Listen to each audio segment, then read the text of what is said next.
सांग मैंने आज आपन को गोटे डायलॉग सुनने जाऊँगी जो डायलॉगटा आपण मैंने कान्हा भाई पीयूष भाई सुरेश नना पाखु शुणी किंतु सही डायलॉगटा चलतु आज बापा पाखु शुणा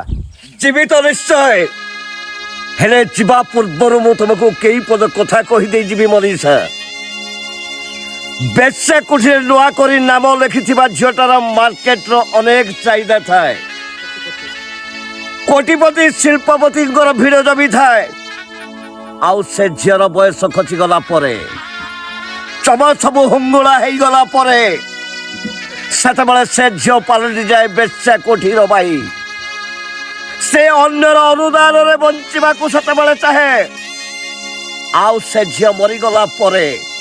ता सबको सत्कार करा जाइनि मनीषा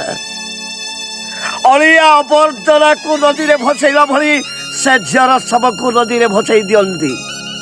तबे केबे पुरी जाइछ हाथ गोड़ नथिबा रत्न सिंहासन उपरे बसिथिबा से जगन्नाथ को देखिछ ठीक समिति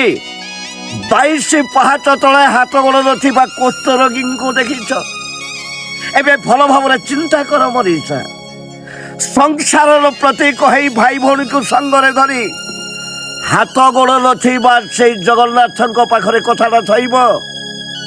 ना ठीक सेवेंटी 22 पहाच तले कुष्ठरोगी पाखरे कथाटा थइब उत्तर अपेक्षा रहिली मनीषा उत्तर अपेक्षा रहिली जय जगन्नाथ।